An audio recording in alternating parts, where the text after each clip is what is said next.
దొరకనియండి, ఎక్కడా మీకు దొరకనివి.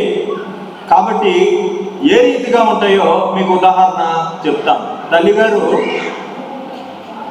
సిస్టర్ గారు 8వ అధ్యాయం కదా చెప్పింది, దానికి 4వ అధ్యాయము మ్యాచ్ అవుతుంది. దీంట్లో 9 వచనాలు ఉన్నాయి, దాంట్లో 8 వచనాలు ఉన్నాయి. కనబడుతున్నాయండి. 6వ వచనంలో ఏముంటుందంటే, మాకు మేలు చేయువాడు ఎవడని పలుకువారు అనేకులు. మాకు మేలు చేయువాడు ఎవరని పలుకువారు అనేకులంట. తెల్లారులేస్తే ఇదే సమస్య. గమనించండి, సాక్ష్యాలు చెప్పేటప్పుడు అలా పిచ్చిగా చెప్పకండి. ఈ సెంటర్లోని దాటి ఆ బొమ్మ దగ్గరకు వచ్చి ఆ లారీ దగ్గరకు వచ్చి అలా పట్టుకోపోయాను. మన కష్టాలు, మన బాధ, సెల్ఫ్ పిటీ అంటారు. ఆ సహోదరు బాధపడొద్దు, కానీ సెల్ఫ్ పిటీ అంటే ప్రతి మనిషికి సెల్ఫ్ పిటీ ఉంటుంది. క్రైస్తవులకు సెల్ఫ్ పిటీ ఉంటే దేవునికి ఇష్టమో కాదు. మన సానుభూతి, ఎవరి కష్టం వాళ్ళది. ఈ లోకంలో ఎవరికి కష్టాలు లేవనుకోవద్దు. గత 20 రోజుల్లో నేను 4 మరి అందరూ ఆశ్చర్యపోతారు, చాలా వేదనకరమైన ఎమ్మటెమ్మటే. ఎందుకంటే కొన్ని బాగా వాడబడుతున్నా, కొన్ని శక్తుల మధ్యన సరిహద్దు దేవతలు ఉంటాయి, కొన్ని అమాయకంగా బలి చేసే ఉంటాయి. మంత వేదన తెలుసండి. ఊరు కాని ఊరు వచ్చి సరే ఇవన్నీ మన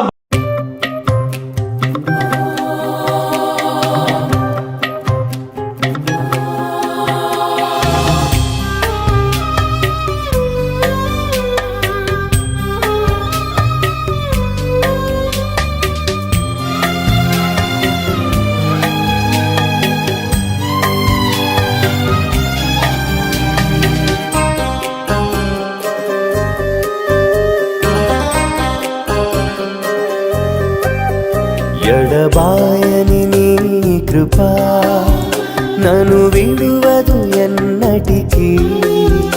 ఎడబాయని నీ కృపా నన్ను విడువదు ఎన్నటికీ. యేసయ్యా నీ ప్రేమానురాగం నన్ను కాయును అనుక్షణం. యేసయ్యా నీ ప్రేమానురాగం నన్ను కాయును అనుక్షణం. ఎడబాయని నీ కృపా నన్ను విడువదు ఎన్నటికీ.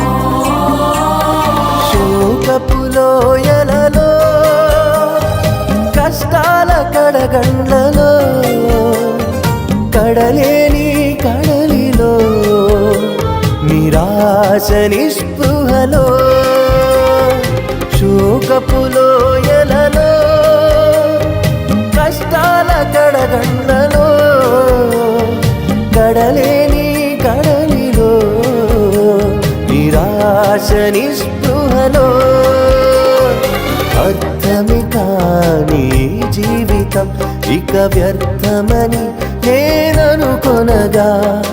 అర్థమే కాని జీవితం ఇక వ్యర్థమని నేననుకొనగా. కృపా కనికరము గల దేవా నా కష్టాల కడలిని దాటించితివి. కృపా కనికరము గల దేవా నా కష్టాల కడలిని దాటించితివి. ఎడబాయని నీ కృపా నన్ను విడువదు ఎన్నటికీ. ఎడబాయని నీ కృపా నన్ను విడువదు ఎన్నటికీ.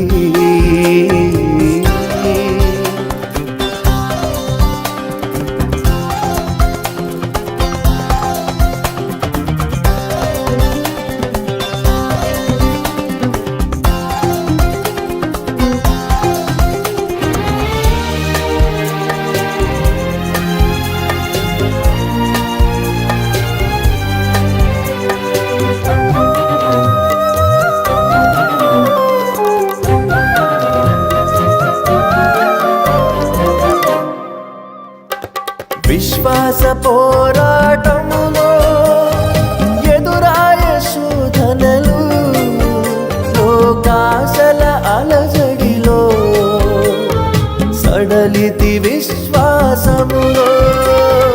విశ్వాస పోరాటములో ఎదురాయ శోధనలు, లోకాశల అలజడిలో సడలితి విశ్వాసములో.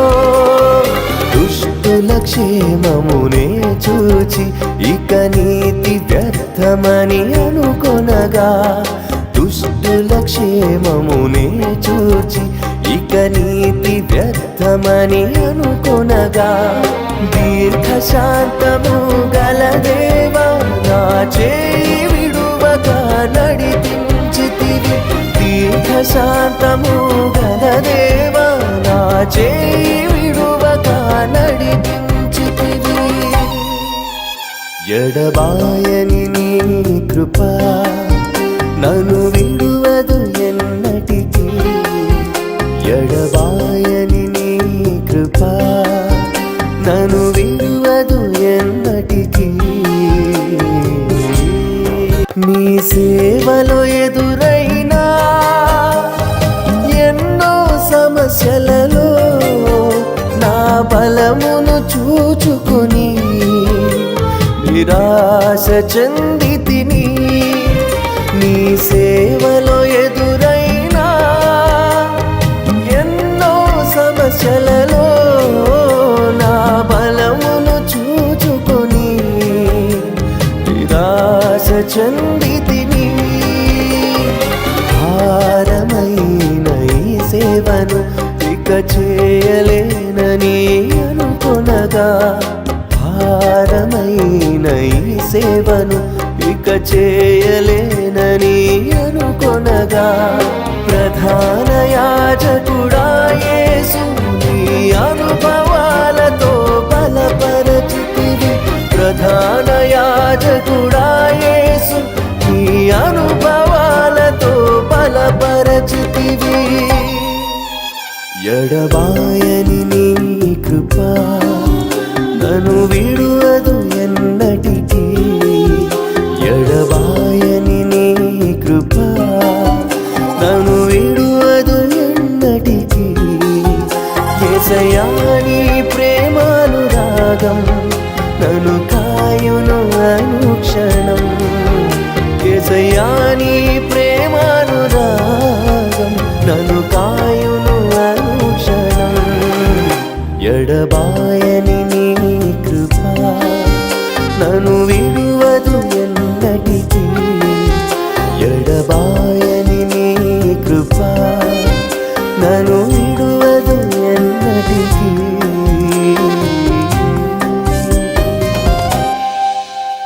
పాటలు చెప్పుకుంటానికి మనం సమయం వ్యర్థం చేయకూడదు. దేవుడు ఏం చేశాడో అది చెప్పాలి, కానుక వేయాలి.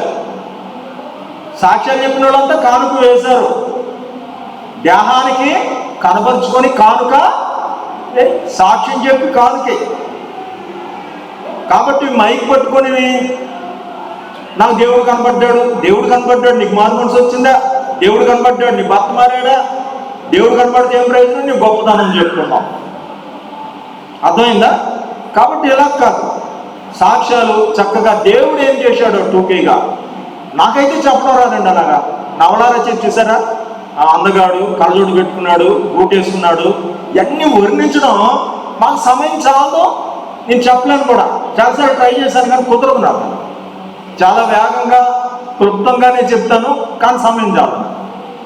అంటే నేను గొప్పని చెప్పడం కాదు కానీ అది ఒక టాలెంట్. అది ఎవరించి చెప్పడం అనేది టాలెంట్. కానీ అనవసర విషయాలు బాధపడ్డాం, ఇంత వేదన పడ్డాం, 2-3 ఒక్కల్లో చెప్పండి అయిపోయింది. దాన్ని ఎవరించి అలా చెప్పకూడదు. దయచేసి నా సమయాన్ని వేస్ట్ చేసుకోను. నేను చెప్పే పద్ధతి ఏమిటంటే, మోషే మోషే నీ చెప్పులు వీడు 4వ వచనమండి. ఎన్నో వచనమండి? 4వ వచనం. సౌలా సౌలా నన్నేలా హింసిస్తున్నావు. అర్థమవుతుందండి? ఒకేలాగా అయి ఉంటుంది. అది పాత నిబంధన, ఇది పత్రికప్ప. మళ్ళీ దీన్ని మిషనరీ వాళ్ళు అయితే తండ్రి, కుమార, పరిశుద్ధ. కుమారుడు భాగంగా మార్కు సువార్తలో ఉంటుంది. మోషే ఏరియా పేర్లు అక్కడ కూడా వస్తాయి, మళ్ళీ పేర్లే వస్తాయి. 3వ వచనంలో పొద మండుతుంది, పొద కాలిపోవట్లేదు. ఇక్కడ 3వ వచనంలో ఏమండి, ఇక్కడ 3వ వచనంలో ఏమొస్తుంది? ప్రకాశమైన వెలుగుతో సౌలు కింద పడ్డాడు. దర్శనం అంటే దర్శనం. ఇక్కడ రూపాంతరం మార్కు సువార్తలో శిష్యుల ఎదుట ముఖం మెరిసి బట్టలు మెరిసి. భక్తులకు దర్శనం, మహాభక్తుడి దర్శనం. తప్పుదారిలో నడుస్తుంటే సత్యంలోకి నడిపించుకున్నాడు పిలిపించి, తప్పుదారిలో నడుస్తుంటే సౌలును దర్శనమిచ్చి మంచి దారిలో నడుపుకున్నాడు. శిష్యులకు తన మహిమను చూపించాడు. భక్తులకు ఇచ్చిన దర్శనాలు. ఇతను నా ప్రియకుమారుడు, ఇతని మాట ఆలకించడని 7వ వచనం అంటే ఇశ్రాయేలు పెట్టిన మూలుగులు విని వచ్చా. ఇక్కడ సౌలు పక్కన ఉన్నవారు స్వరం విన్నారు కానీ చూడలేదు. అక్కడ ఆ రైటర్ మాత్రం ఈ రైటర్కి తెలియదండి. మధ్యలో 2000 సంవత్సరాల గ్యాప్ ఉందండి. 2000 సంవత్సరాలు ఎవరైనా బతికితే కదా చూస్తానికి.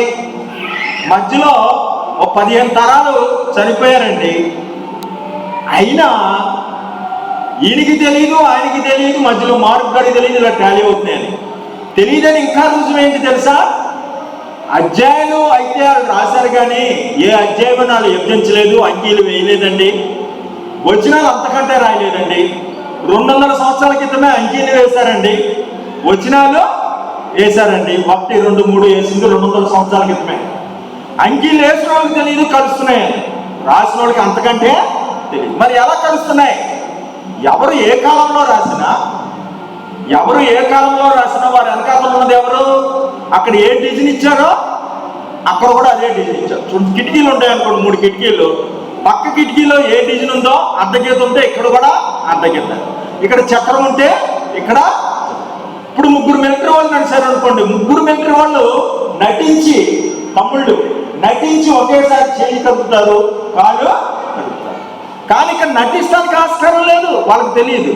ఇక్కడ 3 నిలబెడదాం, 3కి 3 స్లిప్లు ఇచ్చి ఒక పిచ్చి గీతకి ముందా ఒకలా గీస్తారండి. ఒక్కసారి గీసారు అలాగా ఆశ్చర్యపోయి ఆహా అని ఆశ్చర్యపోయి ఒకసారి, మళ్ళీ 2వసారి అలా 30 సార్లు గీశారు. అదే అధ్యాయం. అర్థమవుతుందండి? ఇలా ఎన్ని అధ్యాయాలను మీరు చూడొచ్చు, ఏ ఐటెంలో అయినా చూడొచ్చు. Christmas, Easter, death day, birthday, మట్లాదివారం, ఆఖరికి బస్సు బుధవారం, పెళ్లి, పుష్పోతి కార్యక్రమం కూడా చూస్తారు. ఏదైనా వచ్చినా నేనైతే సింపుల్గా తగ్గట్టు సరిపోయేది వచ్చిన చెప్పాలనుకుంటున్నాను. మళ్ళీ ఈ ఒక్క ఉదాహరణ చెప్తే మీకు సరిపోదు, ఇంకో ఉదాహరణ చెప్తున్నాను. ఈ ఉదాహరణ మాత్రమే చూడండి. మనిషిని పోలికగా పుట్టి దాసుని స్వరూపము ధరించి 7వ వచనం. నీవు నా కుమారుడు, నేడు నిన్ను కని ఉన్నాను. ఏంటండి అది? 7వ వచనం. లోకాసువార్త 2, ఫిలిప్పీ 2. ఇక్కడ 2వ వచనము తొలిచూలు కుమారుని కానీ. లోకాసువార్త 2, ఫిలిప్పీ 2, కీర్తనలో 2. 3:7 క్రిస్మస్ ఉంది. మరియమ్మ కన్నది, యెహోవా కన్నాడు, తాను పుట్టాడు. 3:7. ప్రజలందరికీ సువార్త 10వ వచనం. ప్రతి మోకాలు యేసునామమున వంగను. ఎలా కలిసిందండి? చూసారా ఎప్పుడైనా? ఏమండి చూసారా? బుక్స్లో కానీ వీడియోస్లో కానీ రావు. మీ టైం వేస్ట్ కాదు. దేవుడు ప్రత్యక్షత. ఒక సర్పం కనబడి మనకు కనబడకుండా వెళ్ళిపోతే దారి చూపెడితే ఇలా మూగుతారా? అలా భక్తులైతే కన్నీళ్ళు కాచారు చాలా మంది. ఏమండి దాగి ఉన్నాడు దేవుడు వాళ్ళ వెనకాల. అండ్ మార్పులు ఎలా ఉంది, మొత్తం ఎలా ఉంది, ఎంతమంది రాశారు కదా? 40 మంది. చూసుకోండి మీరు కావాలంటే. ఎముకలు ఉన్నాయని అందరికీ తెలుసు.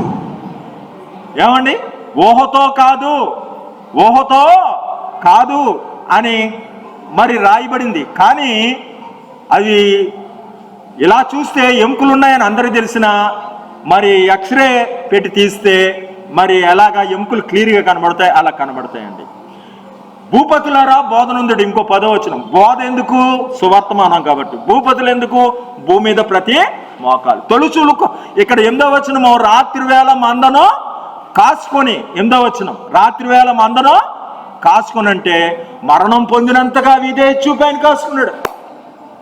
ఈయన ప్రభు అయిన క్రీస్తుని ప్రభువుగా అంగీకరించో. 11వ వచనం. అర్థమవుతుందండి? ఎంత మజాగా ఉంటుందో. సపోర్ట్ రిఫరెన్స్ పేర్చుకోక్కర్లా, వాటికి అవే సరిపోతాయి. నీవు ఎరగని జనులు పిలిచదు, జక్కయ్యా త్వరగా దిగుము. అర్థమవుతుందండి?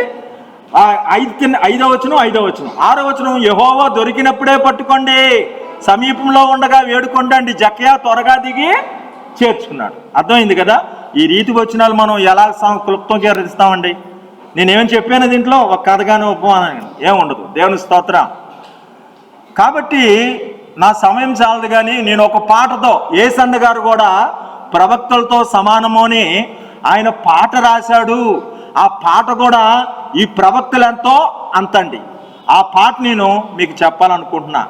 ఏంటంటే, ఏమండి, తల్లిగారు రాసి చెప్పిన మాటకి 8వ అధ్యాయానికి 4వ అధ్యాయం సరిపోతుంది. మాకు మేలు చేయవాడు ఎవడంటే ఆ సమస్తం మీద ఆయన అధికారం ఇచ్చాడు అనేది 6వ వచనం, 8:6లో.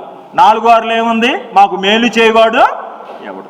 వారి ధాన్య ద్రాక్షరసములు విస్తరించినాటి సంతోషం కంటే అధికమైన సంతోషం మా హృదయంలో పుట్టించింది. ఇక్కడ శాకాహారం అంటే ఎడ్లను, ఏమండి, పశువులను, అక్కడ మాంసాహారం ఉంటుంది. చూసుకోండి కావాలంటే. టాలీ అవుతాయి, ప్రతిదీ టాలీ అవుతాయి. కాబట్టి నేను అది కాదు, కానీ నీ ముఖం మనోహరమో, నీ స్వరం మాధుర్యమో, పాదాలు అపరంజమయం. ఆ వాక్యం చెప్పాలనుకుంటున్నాను. దీంట్లో చాలా వచనాలు ఉంటాయి. 20 వచనాలు, 23లో 60 వచనాలు అవుతాయి. చదవడానికే 60 నిమిషాలు అవుతాయి. కానీ పాటగా చెప్తాను. 6 వచనాలు 60 కలిసిన నా వీడియో ఉంటుంది, చూసుకోండి. పాటగా అంటే నీ ముఖం మనోహరమో, స్వరం మాధుర్యమో, పాదాలు 3 వచనాలు అక్కడికి. నీవే నా తోడువై ఒక రిఫరెన్స్. అలాగేంటి అండి, నీవే నా శైలమై, నీవే నా శృంగమై, అదో రిఫరెన్సు. అలాగే ఇంకా ఏమంటారు, నన్ను మైమరిచి నీవే ఆలయమై, నా నిశ్చిత్తమకే అర్జంతమై అంటారు. చూసారా? ఆ 3 రిఫరెన్సులు 3 పల్లవులకి, మొదటి ఆ పల్లవికి, చరణాలకి. ఏమండి, 6 రిఫరెన్సులు చూద్దాం. కానీ అండి, మరి చాలా వేగంగా చెప్పవలసి ఉంటుంది. చివరన 5 రిఫరెన్సులు ఇస్తాను. ఎన్ని సంఘక్షేమమో. దయచేసి నాకు సమయం చాలదు, మీరు అర్థం చేసుకోండి, నన్ను క్షమించండి. ఓకే, ఈ 5 రిఫరెన్సులు మాత్రము చివరన 7 నిమిషాల్లో చెప్పేస్తాను. దేవుని స్తోత్రం. మొదటి మాట అండి, చూడండి, 12వ వచనం చూడాలి. 3 అధ్యాయాలు చెప్తాను, మళ్ళీ చెప్పను. ఏ అధ్యాయాలు అని అడగకూడదండి. ఇక ఏ ప్రసంగి 10వ అధ్యాయం, ప్రకటన గ్రంథం 1వ అధ్యాయం, ప్రసంగి 10, ప్రకటన 1, లోకాసు వార్త 12వ అధ్యాయం. దీంట్లో ఏంటంటే సారాంశం, నా ప్రసంగ సారాంశం చెప్తున్నాను. ఏమి తిందుమా, ఏమి తాగుదుమా అని మీరు చింత పడవద్దు. ఆకాశ పక్షులను చూడుడి, విత్తవు కోయువు. నా ప్రాణమా, తినుము తాగుము సుఖించుమని చింతపడొద్దు.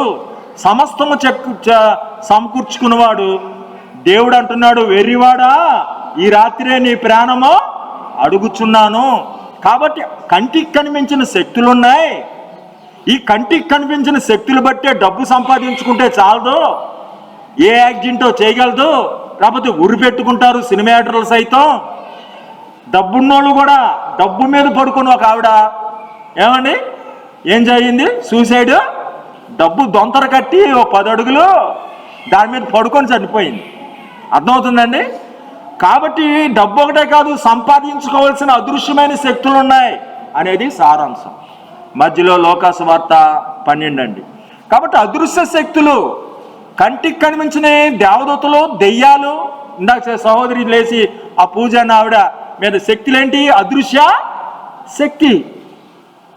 అదృశ్య శక్తులు యాక్సిడెంట్లు చేస్తాయి, అదృశ్య శక్తులు గొడవలు పెడతాయి, అదృశ్య శక్తులు మనశ్శాంతి లేకుండా చేస్తాయి. నువ్వు ఇంట్లో సినిమా సీరియల్స్ పెట్టుకున్నావా, అదృశ్య శక్తులు వస్తాయి. నీ కష్టాచమ్మ మా ఇంటి మా లక్ష్మే, నీ డాక్టర్ బాబు నువ్వు సుమనే. కానీ ఆత్మీయ కరోనా వచ్చేసింది, పిల్లలు చదవరు, నీకు ప్రార్థన రాదు. తండ్రి వీరేం చేయుచున్నారో వీరెరగరు కనుక వీరిని అని రానబోయక తెలిసేంది పెద్ద కేటు. వాడు అలా చేశాడు. ఆ హీరో హీరోయిన్ మాత్రమే మంచివాళ్ళు. ఈ స్త్రీ పురుష ఆరాధన వీళ్ళు ఎప్పుడు కలుసుకుంటారు? అయ్యో అపార్థం వచ్చేసింది, మధ్యలో వీడు అపార్థం పెట్టేశాడేంటి? ఏమండి, చర్చికి వస్తారని పేరేనే కానండి, చర్చికి వస్తారని పేరేనే కానండి, ఇంటికి వెళ్ళి చూడాలి వాళ్ళ ఆరాధన. ఇక్కడ ఆరాధనకైతే అందరిని బెదరగొడతారు కానీ టైం పెట్టి సీరియల్ మీద సీరియల్లో. ఈ ఆరాధనలో ఉన్న వాళ్ళు మళ్ళీ స్త్రీ పురుష ఆరాధనలో ఉన్నారన్నా భర్తను రక్షించుకోలేరు. ఏమని మీ పిల్లలు చదవరు. మరి ఇటువంటి వాటిని వదిలిపెట్టాలి. టీవీలో బొమ్మ రోల్ అవుద్ది, ఒక్కోసారి ఏమని గడిబిడవుద్ది. మొదటిది నీ ముఖం మనోహరం అంటే క్లియర్గా ఉండాలి. హృదయ శుద్ధి గలవారు దేవుని చూచిదురు. నీ దర్శనం బాగుండాలి. మనం దేవుని దగ్గరికి ఎందుకు వచ్చామంటే అగ్ని ఆరోదు పురుగు సావదనే లోకం నుండి తప్పించుకోవడానికి వచ్చాం. అది మన దర్శనం. కలిసి వస్తుందండి, వ్యాపారం కలిసి రావాలండి, ఏదో మా దేవుడండి, ఏదో మా దేవుడండి, నేను దేవుని బాగా ప్రేమిస్తానండి, దేవుడి సబ్జెక్ట్ అంటే చిచ్చి, ఈ పాపం అంటే నాకు ఇష్టం, ఇలా రావద్దు. అగ్ని ఆరదు పురుగు, అది దేవుని మురుపు మీద దేవుని కోసము ఏదో కలిసి ఎవరు సరైన భక్తి చేయలేదు. ఎవరు ఏదో టైంలో అప్పగించేశారు. నరకంలో పడిపోతాననే భయంతో వచ్చిన వారు మళ్ళీ పడిపోయినా తిరిగి లేవగలరు. ఏమండి, మురుపుతో చేసే భక్తి పడిపోయారా, నేను నడవలేనండి ఎందుకులే అని మళ్ళీ రారేక. మురుపుతో చేస్తున్నావా భయముతో, భయమే జ్ఞానానికి మూలం.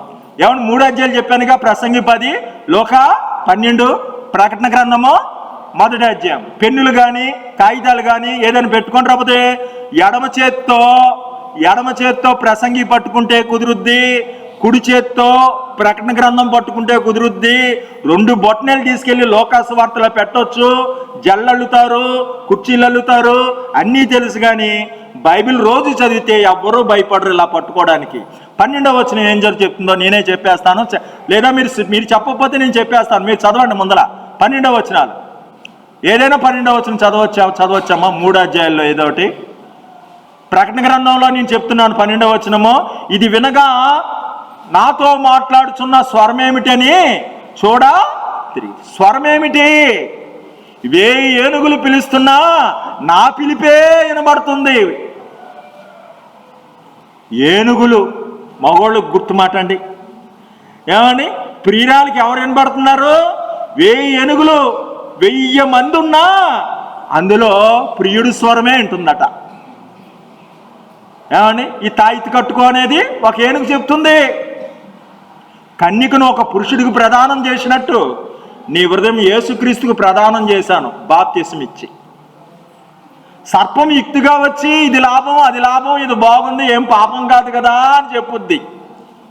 అవ్వమ్మను చెరిచింది. ఎదురుగొచ్చి మాట్లాడిన ఏది వినకూడదండి. ఏ సాక్ష్యమైనా ఎదురుగొచ్చి చెప్పాలి, పక్కనొచ్చి చెప్పిన వినకూడదు. అర్థమైందండి? కాబట్టి మీ హృదయాలు లోకతో స్నేహం చేస్తే అది వ్యభిచారులారా అన్నాడు. లోక స్నేహము దేవునితో వైరము కాదు. కాబట్టి ఎవరు స్వరం వింటున్నావు? కొనేటప్పుడు నువ్వు అడిగి కొనాలి, వెళ్ళేటప్పుడు అడిగి బయలుదేరాలి. ఏ వ్యాపారమో అడగాలి. ఆయనకి ఇష్టం కాని వ్యాపారం వద్దు, ఆయనకి ఇష్టం కాని పెళ్ళి వద్దు, ఆయనకి ఇష్టం కాని చేయకూడదు. 10th పాస్ అయ్యారు, బైపీసీఏ హెచ్ఈసీఆర్ దేవుణ్ణి అడగ, నాకు ఇది నచ్చిందండి. నచ్చిందంటే నచ్చినట్టే ఉంటుంది. ఎక్కడ వేసిన గొంగలే. ఎంఏ అయిపోయింది, ఉద్యోగం లేదు. ఎంటెక్ అయిపోయింది, ఉద్యోగం. దేవుణ్ణి అడిగి బయలుదేరితే ఎర్ర సముద్రం అడ్డు వచ్చినా పాయిలో అవుద్దంతే. అది యోర్దానైనా ఎర్ర సముద్రాన్ని పారిపోద్దు. భయం లేదు, జయం మనకు. చిత్తంలో మేఘం కదిలితే కదిలారు, ఆగితే అది దేవుని బిడ్డల పని. మరి మనం ఎలాగ అడుగుతున్నాము? యెహోవా వద్ద విచారణ చేయకుండా. ఎవరిని అడిగి బయలుదేరో యెహోషువకు చెప్పాడు. కాబట్టి మనం విచారణ చేయాలి. ముందర స్వరం వినాలి. స్వరం వినాలంటే హృదయ శుద్ధి కావాలి, మనకు దర్శనం కావాలి. ఈ 12వ వచనంలో లోకావాస వార్తలో కూడా 12 మీరు ఏమి చెప్పవలసినది పరిశుద్ధాత్మ గడిలో మీకు తెలియజేస్తారు. 12వ వచనం. మళ్ళీ ఇంకో 12వ వచనం ఉంది. ఏమండి? ప్రసంగి 12, 10, 12 చదవండి. జ్ఞానిని మాటలు ఇంపుగా ఉండును, బుద్ధిహీనుని మాటలు వానినే మింగివేయను. 12వ వచనాలు అయిపోయినాయా? స్వరం అయిందండి. ముఖం మనోహరం, చూడండి 1వ వచనం, బొక్కావాని తైలంలో చచ్చినేగబడితే అది చెడు వాసన కొట్టును. దేవుని స్తోత్రం. సంఘం అండి ఇది, బొక్కావాని తైలము. లేదా నీ హృదయం అండి, చిన్న తేడా వస్తే మన దర్శనము లయ. ఒక భక్తుడికంట రోజు 4 గంటలు లేపేవాడంట దేవుడు. ఆ రోజు తనకు కావాల్సిన సబ్జెక్టులో దేవుడి విషయమే ఆ అరికథ దగ్గర ఏదో చెప్తుంటే కొద్దిసేపు అలాగ ఆగాడి విన్నాడంట. ఆ తూము దగ్గర అక్కడికి వెళ్ళా, దూరం నుంచి వస్తే విన్నాడంట. ఆ తెల్లారుజామున లేపలా. అర్థమైందండి? హృదయ శుద్ధి గలవారు ధన్యులు. తీగలు మీరు, ద్రాక్షవల్లి నేను. నాకు వేరుగా ఉండి మీరేమి, తీగి ద్రాక్ష వల్ల నిలిచి ఉండాలి. ఏమండి, బాప్తీసాలు పొందుతారు, బాప్తీసాలు రక్షించవు, గుర్తింపు మాత్రమే. చూడండి పేతురు, వీళ్ళంతా ఏమండి, యోధ, తోమా గారు, వీళ్ళంతా బాప్తీసాలు పొంది భార్యలను వదిలి ఏమండి వలలో వదిలిపెట్టి వచ్చారు. కానీ ఒకడు అప్పగించాడు, ఒకడు అబద్ధాలు ఆడాడు. ఏమండి, తోమా గాయాలు రేపారు. కానీ ఎప్పుడైతే నిలిచి ఉన్నారో వారి మీద పరిశుద్ధాత్మ వచ్చింది. అవునా కాదా? మీరు ఎంతసేపు నిలిచి ఉంటున్నారనేది ముఖ్యం కాదు, బాప్తిసం పొందారా లేదనేది ముఖ్యం కాదు. బాప్తిసం అక్కర్లేదని మళ్ళీ బోధిస్తారేమో, బాప్తిసం కావాలి. కొన్ని పరిస్థితుల్లో బాప్తిసం లేకపోయినా పర్వాలేదు. కొన్ని పరిస్థితులు అవి పాస్టర్ గారు, పాస్టర్ అమ్మ గారు చెప్పుకుంటారు. దేవుని స్తోత్రం. ఏమండి, బాప్తిసం కావాలని బాప్తిసం పొంది తృప్తి పొంది నిలిచి ఉన్నది ఎంతసేపు? బుక్కావాని తైలంలో చచ్చినేగబడితే అదంతా చెడు వాసన కొట్టును. మరి ఇంకో వచనము, 1వ వచనము, ప్రకటన గ్రంథం 1. యేసుక్రీస్తు తన దాసులు కనబరిచిన ప్రత్యక్షత. యేసుక్రీస్తు ప్రత్యక్షత ఎవరికి ఇస్తాడండి? పాపము చేయవాడు, పాపమునకు దాసుడు. యేసుక్రీస్తు తన దాసులకు ఇస్తాడు ప్రత్యక్షత.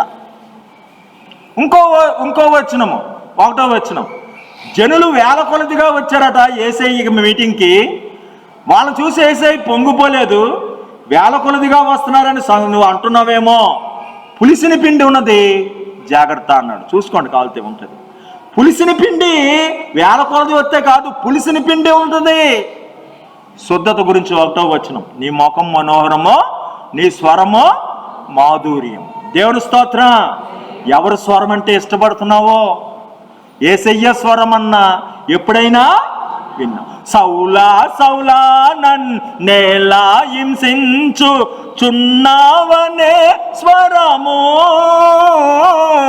సౌలా సౌలా నన్నేలా హింసించు చున్నావనే స్వరము, సౌలాది కుని అంత సంధింపగానే, సౌలాది కుని అంత సంధింపగానే సద్భక్తుడై పౌలుగా మారిపోయాడట. ఏ సన్న స్వరమన్నా నీవు ఎప్పుడైనా విన్నావా? ఏ సన్న స్వరమన్నా. ఏమండి, నాకు దేవుడు మాట్లాడిన రోజు ఉండదు. ఓకే, మీరు వింటున్నారా? స్వరం వింటున్నారా? ఎలా చెప్తాడండి? ఏ గ్రూపు? నేను ప్రార్థన బాగా చేస్తున్న దినాల్లో నాతో మాట్లాడింది తక్కువ, కానీ ఇప్పుడు సేవకుడుగా ఉన్న తర్వాత ఎక్కువ మాట్లాడు. దేవుని స్తోత్రం. ఏమండి, మీ ప్రభునందు ప్రయాస అర్థం కాదు. అప్పుడు ప్రార్థన ఇప్పుడు వదిలిపెట్టలేదు నన్ను. ఇప్పుడు మాట్లాడతాడు. జకర్యా, నీ ప్రార్థన ఏ ప్రార్థన వ్యర్థం కాదు. దేవుని స్తోత్రం. కాబట్టి అండి, ప్రభునందు ప్రయాస వ్యర్థం కాదు. మనం ఆయన స్వరం విని ఏదైనా చేయాలి. కాబట్టి మారు మనసుకు కూడా స్వరం వినాలి. ఆ బాప్తిసం తీసుకుంటారో పేరు మార్చుకుంటే మంచిది. అభ్యంతరమైన పేర్లు లక్ష్మి, వెంకటేశు, వాళ్ళ పేర్లు తలవకూడదు కాబట్టి మార్చుకోవాలి. అభ్యంతరం కానప్పుడు మనం మార్చుకోవాల్సిన అవసరత లేదు. ఆయన సమస్త దేవతల కంటే పూజ కాబట్టి మీ ఇష్టం, మీ అభిరుచి అనుకోండి. అది ఎవరో అభ్యంతరం పెట్టేది కాదు. 12వ వచనాలు ఇలా కలిసినాయి, 1వ వచనాలు కలిసినాయి కదా. 15వ వచనం చదవండి. 15వ వచనం ప్రసంగి 15వ వచనం. 15వ వచనం, ఊరికి పోవు త్రోవ. చదవండి. ఊరికి పోవు త్రోవ ఎరగన వారై బుద్ధిహీనుడు ప్రయాస చేత. ఏంటి త్రోవ? ఎవడి బుద్ధిహీనుడు అంటే మానవుడు. అయ్యా, నిలవరమైన పట్టణం మనకిక్కడ లేదు. ఎత్తు చోట్లకు మనుషులు భయపడతారు. బావిలో చక్రం పడిపోతుంది, బుడ్డ పురసకాయ పగిలిపోతుంది. కిటికీలో ఉండి చూసువారు కానరారు, విసిరువారు తక్కువ అవటం వలన పని చాలించుకుందురు. ఏమని మరి అన్ని తిరగటదాలు ధ్వని తగ్గిపోవును. నువ్వు ఉండవయ్యా. ప్రతి 75 ఏళ్ళు బ్రతికిన మనిషి 25 ఏళ్ళు చచ్చిపోతాడు. చచ్చిపోవడం అంటే ఏంటి? రోజు 8 గంటలు నిద్రపోతారు. 75 ఏళ్ళు బ్రతికిన మనిషి 25 ఏళ్ళు చచ్చిపోవడం అంటే నిద్రపోతాడు. అంతకంటే ఎక్కువ కూడా నిద్రపోతాడు. మిగతా 25 ఏళ్ళు రెక్కాడితే కానీ డొక్క ఆడదు. 50 ఏళ్ళు పోయినాయి, మిగతా 25 ఇంకా 25 ఏళ్ళు మిగిలినాయి. ఈ 25 ఏళ్ళలో ఎయిడ్స్ ఎదుర్కోవాలి, క్యాన్సర్ ఎదుర్కోవాలి, టీబీ ఎదుర్కోవాలి, బీపీ ఎదుర్కోవాలి, ఏమని kidney trouble heart attack, accident తప్పించుకోవాలి, పిల్ల ఎలా జరుగుతుందో వంట వండుకోవాలి, ఉల్లిపాయమా పచ్చిమిరకాయమా అని వంట వండుకోవాలి, స్నానాలు చేసుకోవాలి, తినాలి. పిల్లలు బాగుంటారా, మనవలు బాగుంటారా, ఇవన్నీ 25 సంవత్సరాలు. నువ్వు ఈ బతికింది ఏంటి? ఇవి కొద్దిగా ఏదైనా వింటే చిరంజీవి, బాలకృష్ణ, అత్తాచమ్మ, మా ఇంటి మహాలక్ష్మి. పేకాడోడు పేకాట, ఆకు ఒక్క, ఆయన సన్నిధిలో సంపూర్ణ సంతోషం. ఆయన కుడి చేతిలో నిత్య సుఖాలు ఉన్నాయి. దేవుని స్తోత్ర. ఊరికి పోవు త్రోవ వెరగక బుద్ధిహీనుడు ప్రయాచేత ఆయాసపడుతున్నాడు. అన్నను మోసం చేశాడో బుద్ధిహీనుడు, తండ్రిని మోసం చేశాడో బుద్ధిహీనుడు. ఊరికి వెళ్ళో త్రోవ తెలియదు. అర్ధరాత్రి సాయంకాలం అయిపోయింది, అక్కడ అలసుడొచ్చి నిద్రపోతున్నాడు, ఇటుకిని తలగడగా చేసుకొని. ఇదే నీ త్రోవ, అక్కడికి ఇక్కడికి వెళ్తావంటే అని నిచ్చెన చూపించాడు. కింద నుంచి దేవదూతలు పైకి వెళ్తున్నారు, పైనుంచి దేవదూతల కిందకే వస్తున్నారు. నిత్యంగా స్థలంలో దేవుడు ఉన్నాడని అక్కడ బేతేలు అని పేరు పెట్టి ఇటుకుని మీద నూనె పోసి నేను తిరిగి వస్తే, క్షేమంగా వస్తే ఇక్కడ నేనేం చేస్తానో మందిరము. ఇంకో బుద్ధిహీనుడు 1000 మంది భార్యలు కలిగి ఆయన ప్రార్థన చేస్తే ఆకాశంలో ఉండి అగ్ని వచ్చి బద్దల్లో 1000 మంది భార్యలను చేసుకొని 1000 మంది